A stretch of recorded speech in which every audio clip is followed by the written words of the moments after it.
সরকারি ঘোষণার পরেও বিড়ম্বনা কাটছে না পেট্রোল পাম্পের জ্বালানি সরবরাহে। আজও দীর্ঘ লাইনে জ্বালানি সংগ্রহ করতে হচ্ছে ভোক্তাদের। ডিপো থেকে জ্বালানি না পেয়ে অনেক পাম্প স্টেশন রয়েছে বন্ধ। ভোক্তারা বলছেন, এক শ্রেণীর অসাধু ব্যবসায়ীর জ্বালানি মজুদের কারণেই এই সমস্যা প্রকট হচ্ছে। তবে পেট্রোল পাম্প জ্বালানি মালিক সমিতি বলছে, জ্বালানি মজুদের অভিযোগ সত্য নয়। সরকার পর্যাপ্ত পরিমাণ জ্বালানি সরবরাহ না করাতেই এই সমস্যা দেখা দিয়েছে। বিস্তারিত মামুন আবদুল্লাহর রিপোর্টে। ঈদযাত্রা শুরু হয়েছে।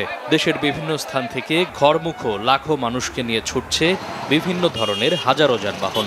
সরকারের পক্ষ থেকে বারবার বলা হয়েছিল, ঈদে জ্বালানি তেলের কোনো সংকট থাকবে না, কিন্তু ঈদের ছুটির প্রথম দিন মঙ্গলবার দেখা গেছে আরও তীব্র হয়েছে জ্বালানি সংকট। রাজধানীর বেশিরভাগ স্টেশনের চিত্র একই রকম। যতদূর চোখ যায় গাড়ির এই দীর্ঘ সারি। ঘন্টার পর ঘন্টা অপেক্ষা করে ব্যবহৃত বাহনটির জন্য জ্বালানি সংগ্রহ করতে দেখা যায় ভোক্তাদের। জ্বালানি তেল পাওয়া নিয়ে বিড়ম্বনার নানা অভিযোগ ভোক্তাদের। অনেকগুলা পাম্প খোলা নাকি অফ, এই কারণে এখানে চাপটা বেশি আমার মনে হচ্ছে।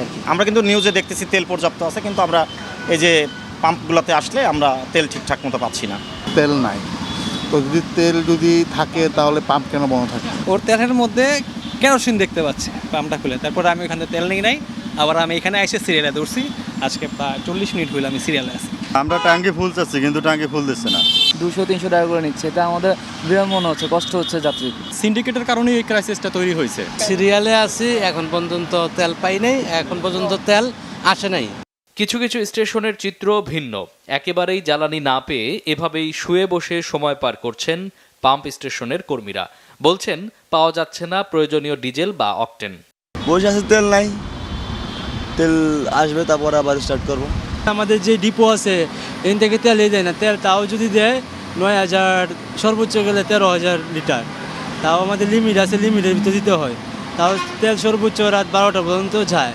সংকট উত্তরণে সরকারকে দ্রুত মাঠ পর্যায়ে কার্যকর পদক্ষেপের আহ্বান জানিয়েছেন বাংলাদেশ পেট্রোল পাম্প ওনার্স অ্যাসোসিয়েশনের আহ্বায়ক সাজ্জাদুল করিম কাবুল।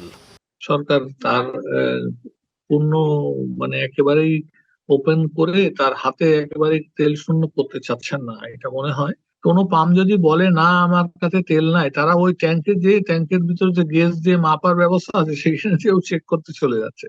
আরে হাজার হাজার লোকের সাথে কি প্রতারণা করতে পারে? পাম্প মালিকরা পারবে না।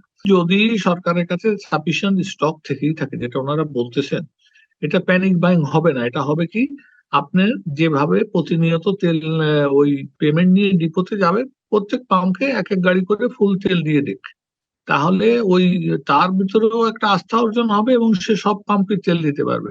সমস্যা সমাধানে স্টেশনগুলোতে কঠোর মনিটরিং এর দাবি সচেতন ভোক্তাদের। মামুন আবদুল্লাহ, বাংলা ভিশন, ঢাকা।